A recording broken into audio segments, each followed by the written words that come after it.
Good morning, Carbinis. RJ back with another video, so let's get to it. Coming at you face to face today because I have something I want to show off, but I'm showing off a couple cards in the showcase today, and I want to be able to read the back of the cards, so it's a little easier for me to show you the cards while I'm reading the back if we do it this way. So that's why I'm coming to you face to face today. So let's get right to it. Today's random Mike Schmidt item of the day. No year, but a mini bat right there. You zoom in on that. Oop, flip it over the other way. Doy. Genuine Mike Schmidt Philadelphia Phillies bat. Cooperstown Collection. I think I got this up at Cooperstown during one of my annual trips to Cooperstown. I think I've told everybody I make an annual trip to Cooperstown in the fall. Gives me a chance to pick up some new souvenirs, and I always get the postcards from the new inductees. So my random Mike Schmidt item of the day. Today's random baseball item of the day. I can't remember the name of the company, but there's a company out there. I think they still do it, but I haven't seen them in a while. They make little Lego style figurines. These are not Lego, but Lego style figurines of various baseball players, as well as you can get a little Lego style kit to put together your favorite stadium. I don't know if they still do that, but back in the day when the Phillies were actually winning world championships, I got the Ryan Howard figurine. So here you go. Little Ryan Howard. It says Howard on the back. I always say it's got a little bit of a beard scruff there, and Ryan Howard is almost always clean shaven. I think there was a small period where you did have a little beard scruff, but for the most part, Howard was a clean-shaven guy, so it came in a standard packaging like you would see with all those figurines, if you know them, and it had a baseball at one time, but that's gone. But I do still have the bat. So my random baseball item of the day. Today's trivia question. Very famously, the New York Yankees won 5 consecutive World Series between 1949 and 1953. And most people, if you know your history, will know that there were, I think, 11 players who were part of all 5 teams. Don't quote me on that number, but there were several players who were part of all 5 of the teams. Now, of those players, only one actually played in every inning of every game of those 5 World Series. Name him. I'm sure it's probably pretty obvious to everybody, but what you're playing for, again, 3 awesome Hall of Fame cards, a little different this time though. They are from 1993 Cracker Jack mini cards. So these were issued inside packages of Cracker Jack back in 93, re-envisioned in the style of the 1914-15 Cracker Jack cards. This one here, Branch Rickey. You don't see too many playing era style cards of Branch Rickey. Johnny Evers, famous second baseman for the Cubs, and the Tinkers to Evers Chance trio. And then Napoleon Lajoie. So 3 awesome little Hall of Fame cards. They are the minis. They're they're about postage stamp sized. That's what you're playing for. If you're interested in getting those 3 cards, just shoot out an email guess to that question to me.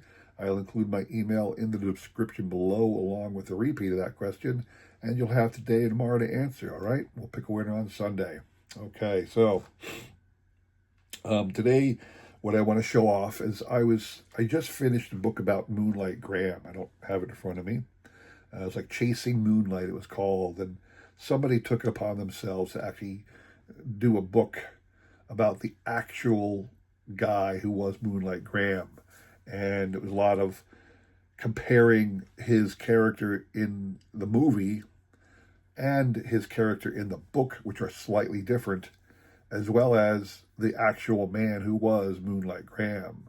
So it's a great little, great book, and it made me want to do a little bit of a dive into one-hit wonders, so to speak, but not really one-hit wonders. There is the Conlon Collection, 1991 through 1995 release, produced by a company called Megacards in coordination with Sporting News, who owned the Conlon Negatives at the time. And they put out a card set, 330 cards a year for the first 4 years, and then I think the final year was only 110 cards. But anyway, really fantastic set, full of history. It's one of my favorite sets of all time because of how many forgotten, what do I want to say, how many little known players, long forgotten players are included in this set. It is a historical gem. If you're a baseball historian fan like I am, I'm a fanatic on baseball history. So, let me show off to you today is, well, in the 1993 set, the Conlon Collection guys are famous. The sets are famous for little subsets, not like parallel inserts, but part of the base set, but subsets where it highlights World Series, past league leaders, trivia, great stories, Hall of Famers, catchers, managers, double play combinations, all kinds of little subsets throughout the 5 years, okay? One of those was a subset that they included, part of the base set, called First Cards. And in their mind, when they did this, they issued these cards as if this was the first time these players had been featured on a card. Now, I'm going to get into it. There were 43 players highlighted in the little subset, okay? And I pulled 8 of them to talk about because they had a little something interesting to talk about them. At the end, I want to tell you a little bit more about the concept of the first card, all right? Anyway, let's get right to it. So, this is the first card, according to the Conlon Collection now, this is the first card ever issued of Mr. Carmen Hill. Nickname he had was Specs because he wore glasses. And he also got the nickname Bunker Hill. So, yeah. And he actually had a decent, lengthy career. He played a total of, about 10 seasons. And it's hard to believe that this was his first card. But, interestingly, what I found interesting about this is he came in, and his first year was 1915. He says it had pitched in the majors a few months later. He goes, that season, 1915, he and Lee Meadows became the first major league pitchers to wear glasses. Here's a card from the Conlon Collection of Lee Meadows.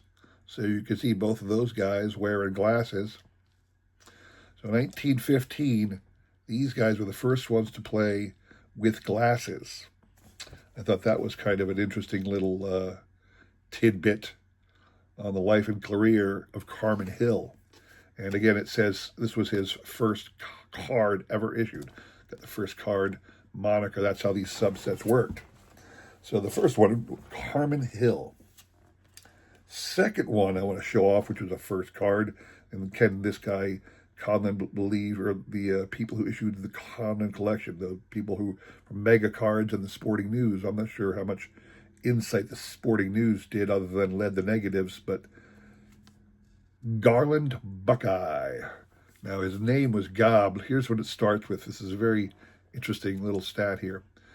Garland Buckeye's nickname was Gob, a reference to his Navy service during World War I. Now, I have no idea in the days of World War I what significance the term Gob, G-O-B, had to being in the Navy. Maybe there's somebody else out there who knows it, but that doesn't mean... Gob does not elicit a thought about the Navy to me.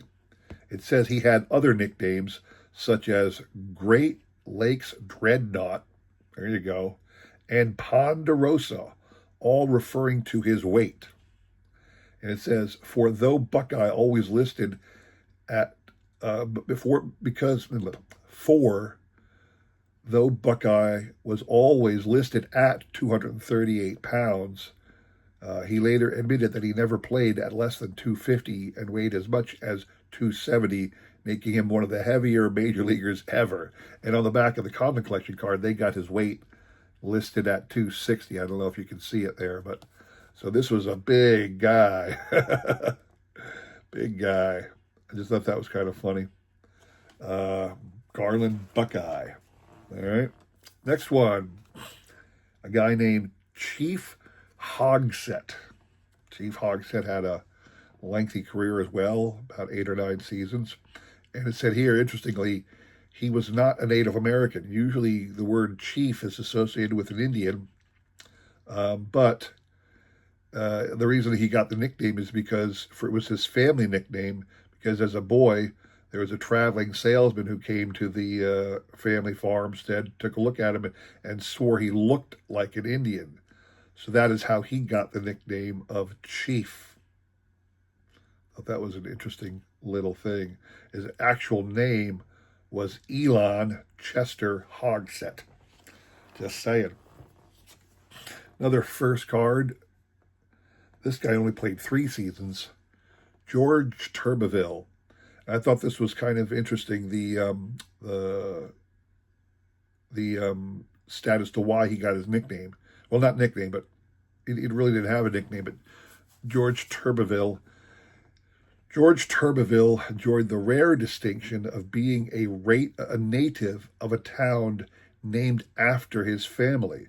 So he grew up in Turbeville, South Carolina, and that obviously is his name. So he is a descendant of the founding fathers, so to speak, of the town of Turbeville, South Carolina.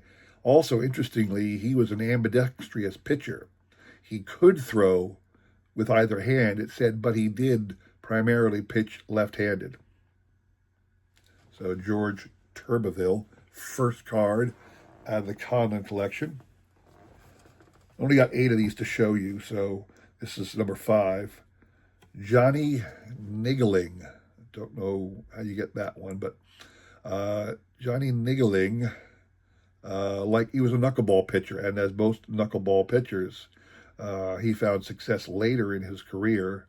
Wasn't until he was 35 years old that he started to get regularly used in baseball games. And an interesting stat, in 1944 and 1945, Niggling teamed with fellow knuckleballers Roger Wolf, Mickey Hafner, and Dutch Leonard. And it said, for a spell, the 4 made up the only all-knuckleball rotation in Major League history. So that's a very unique little little trivia thing. Johnny Niggling, a rotation of 4 all knuckleballers in a pitching rotation. Once again, Johnny Niggling, Roger Wolf, Mickey Hafner, and Dutch Leonard. Put that in the back of your little pocket. It says, uniquely, Niggling threw his knuckleball off only 1 finger. Thought that was kind of cool. Julio Bonetti. Julio Bonetti. He had a back and forth in the minors, only played 3 seasons, okay? He had flashes of brilliance, but also things that were not so good. While he was with the Angels, Los Angeles Angels of the Pacific Coast League, okay, says Bonetti was suspended from baseball after being accused of receiving a large amount of money from gamblers as winnings on horse races. Says he hired a lawyer and made numerous efforts at reinstatement, all of them unsuccessful. Now, I was thinking about this because of the recent action by Major League Baseball, where they put out a statement that anybody who was deceased and still on the suspended list was thereby no longer suspended, because obviously it was a lifetime ban, and these people were being now dead, had no reason to remain banned. Well, Julio Bonetti died in 1952. And I went to the press release recently of the recent action by Major League Baseball to see if his name was included in the list of players who were previously banned who no longer were. And in truth, no, his name is not on the list. I'm assuming that's because he was banned from minor league baseball. However, I don't know if his name was reinstated, so to speak, to the minor league rosters, but I just thought that was kind of interesting. He had been banned, but I don't know if he ever got unbanned, so to speak. So another one, Ed Linky. Link? Ed Link. Again, most of these guys, really, they had just mediocre records, hard luck people, injuries, any number of reasons why they stopped pitching. So I'm not going to get into why they had short stints or why they didn't have big um, appearances on cards. I'm just focusing on a couple interesting things, and this one caught my eye. So we read Ed Link's card. On July 26, 1935, the New York Yankees' Jesse Hill slammed a line drive off of Link's forehead. The ball rebounded to catcher Jack Redmond, who alertly caught it in the air and threw to third base to complete a double play. It says Link was unconscious for 45 minutes and spent 3 days in the hospital, but on his return, won 7 decisions in a row, and this incident appeared in a publication of Ripley's Believe It or Not later on. I thought that was pretty fantastic. Ed Link. All these guys, again, are listed. This is part of the first card subset. So these guys were part of this subset, and this reportedly by the people who produced Megacards, this was their first card, and I'll get into that in a second. All right. Leroy Herman, 1932 to 33 Chicago Cubs, and they came back in 35. This one, I thought it was interesting. He was a teammate of Joe DiMaggio's on the San Francisco Seals Pacific Coast League. Also, he only appeared in a total of 45 games in his career, but he was with the Cubs in 32 when they went to the World Series. He went to the World Series, but he was the only member of the team, the only person on the bench who never got into a game. So at least he got a World Series share, but sadly he never got to be in the World Series. And when I think about that, I think about the Phillies in the 2008 World Series. In the 2008 World Series, the Phillies used a lot of members of their team. Almost everybody on the roster played, except for So Taguchi, our Japanese platoon player. And I thought that was a little wrong. I think, especially like in Game 4, when we were up 10-2, they at least should have put him in there as a defensive replacement for Pat Burrell. Rather than putting out Greg Bruntlett or Eric Dobbs or somebody. So Taguchi should have been allowed to play. I just always thought that was a thing. So anyway, now I was talking to you about the fact that this was listed as these guys were all part of a subset called First Cards, as if their appearance on that card was the first card ever issued with them on it. In truth, that is not the case for any one of the 8 I showed you. So I got a list. So I went through and looked at I referenced the tradingcarddatabase.com, okay? So Carmen Hill, Bunker Hill, appeared in a regional release, the 1932 Worcester, Worch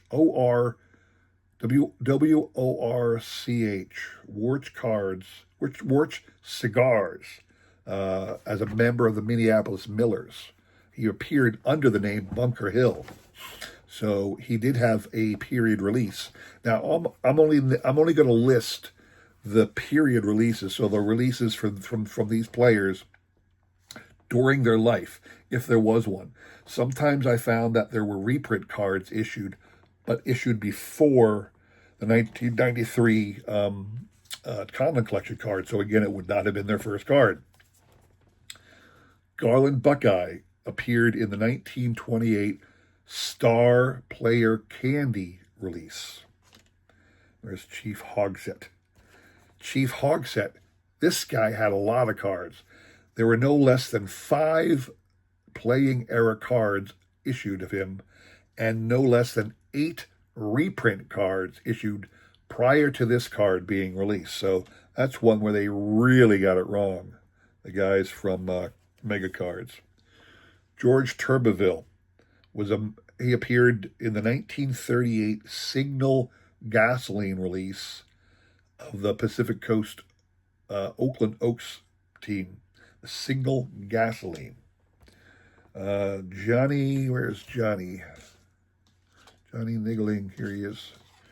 Johnny Niggling appeared in the 1945 W753 set as a member of the St. Louis Browns. Julio Benetti. Now, again, Julio Benetti did have no period releases issued in his lifetime. However, he did appear in the 1974-75 TCMA reprint set of famous members of the St. Louis Browns team. So that's prior to the issuance of the Conlon Collection card. So it wasn't none of these are first cards. That's what I'm getting at. Ed Link appeared in the 1935-36 Diamond Matchbooks release. Now, you could say that wasn't a card. It was an image printed on the back of a matchbooks. But, they're in the tradingcarddatabase.com, so he almost qualifies.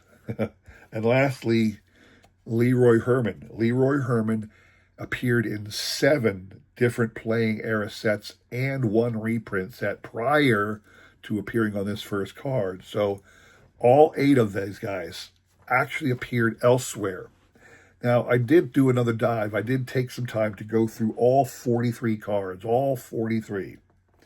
For all 43, the named cards, there were only 3 out of the 43 that actually have, the first card is actually true. So I want to show them off to you. So, Hal Wiltsey. Hal Wiltsey, this is the first card ever issued of Hal Wiltsey. Now, what you do see, if you look on the tradingcarddatabase.com, and you'll see this on some of these high-end releases from various manufacturers, they'll take old players and find cut signatures of them and slip them in a card frame and issue that as like a one-of-one bonus in certain packs of cards. Certain high-end releases. And Hal has, I think 2 high-end release cut signature cards. So, whereas this was his first card, it is not his only card. Same with Belv Bean. Or it says Belvy Bean. So, Belvy, likewise, this was his first card ever issued, the Sporting News Conlon Collection from 1993. But he also had a couple high-end release signature cards, so this is not his only card. However, I did find one player in the Conlon Collection release where this represents this person's only card ever issued, the only baseball card ever issued with this man's image is Irv Brahm. There is no other, according to the Trading Card Database.com, there is no other baseball card product issued other than this particular card. Now, there's plenty of them. I actually found another one in my collection, and when I did, because that's a unique thing in my mind, I framed it up and put it in a rookie card top loader. So I wanna save this one and put it aside. So as I'm thumbing through my collections just for fun some days, I'll be able to remember that Irv Brahm had 1 card and 1 card only ever issued of him. If you're part of the Brahm family, this is the only card you have that you could hold in your hand to show you a picture of your namesake, your relative, playing in the major league. So I thought that was kind of cool. So I put it aside in a top loader rookie card logo and blazoned it upon that. So anyway, that's all I have for you today. I hope you enjoyed that. Again, got inspired by the Moonlight Graham story to look at the first card subset of players from the Conlon Collection of 1993. would love to hear any stories you guys might have of well-known stories of players who had a one-year wonder, who had something interesting happen in their career, or a little side note of trivia about little-known players, like the obvious one, Robin Yount's brother, Larry Yount, I believe, like in '72, came up as a pitcher. As he was warming up, he got a sore arm, but his name was announced as the starting pitcher. Therefore, he appears in the baseball encyclopedia for all time with his name is there with zeros completely across there, because the moment his name was announced as the starting pitcher, he got a line on the baseball encyclopedia, but all stats are zero. I think that's a little ridiculous. Doesn't make any sense, but that's the way baseball does it.